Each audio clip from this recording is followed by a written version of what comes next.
सभी भक्तजनों को जय श्री कृष्ण। श्री सुखदेव जी कहते हैं, परीक्षित, जैसे वायु बादलों से सूर्य को और धुएं से आग को ढक लेती है, किंतु वास्तव में वे ढकते नहीं, उनका प्रकाश फिर फैलता ही है, वैसे ही मगधराज जरासंध ने भगवान श्री कृष्ण और बलराम के सामने आकर अपनी बहुत बड़ी बलवान और अपार सेना के द्वारा उन्हें चारों ओर से घेर लिया। यहाँ तक कि उनकी सेना, रथ, ध्वजा, घोड़ों और सारथियों का दिखना भी बंद हो गया। मथुरापुरी की स्त्रियां अपने महलों की अटारियों, छज्जों और फाटकों पर चढ़कर युद्ध का कौतुक देख रही थी।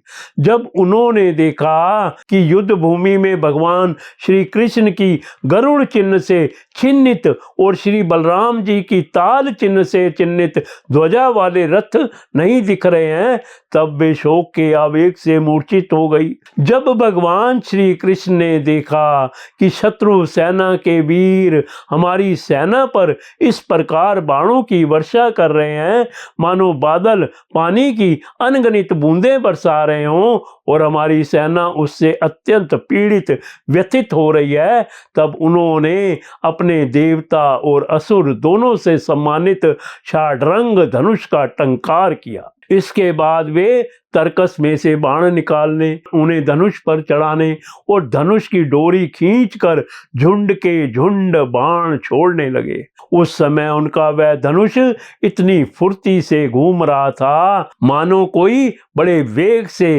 अलात चक्र लुकारी घुमा रहा हो। इस प्रकार भगवान श्री कृष्ण जरासंध की चतुरंगनी हाथी, घोड़े, रथ और पैदल सेना का संहार करने लगे।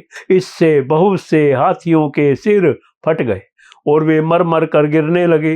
बाणों की बौछार से अनेकों घोड़ों के सिर धड़ से अलग हो गए। घोड़े, ध्वजा, सारथी और रथियों के नष्ट हो जाने से बहुत से रथ बेकाम हो गए। पैदल सेना की बाहें, जांग और सिर आदि अंग प्रत्यंग कट कट कर गिर पड़े। उस युद्ध में अपार तेजस्वी भगवान बलराम ने अपने मूसल की चोट से बहुत से मतवाले शत्रुओं को मार मार कर उनके अंग प्रत्यंग से निकलते हुए खून की सैकड़ों नदियां बहा दी। कहीं मनुष्य कट रहे हैं तो कहीं हाथी और घोड़े छटपटा रहे हैं। उन नदियों में मनुष्यों की भुजाएं सांप के समान जान पड़ती हैं और सिर इस प्रकार मालूम पड़ते हैं मानो कछुओं की भीड़ लग गई हो।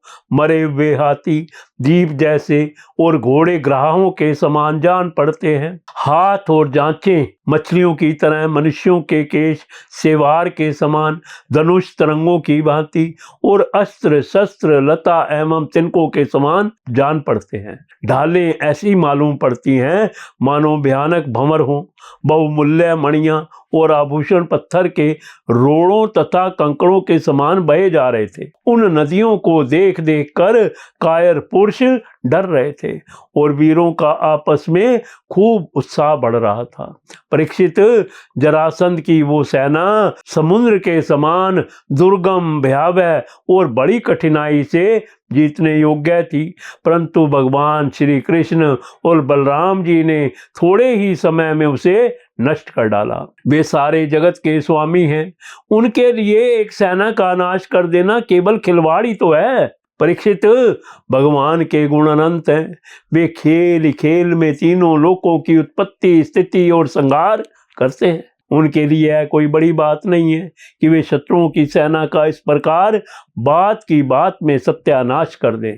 तथापि जब वे मनुष्य का सा वेश धारण करके मनुष्य की सी लीला करते हैं, तब उसका भी वर्णन किया ही जाता है।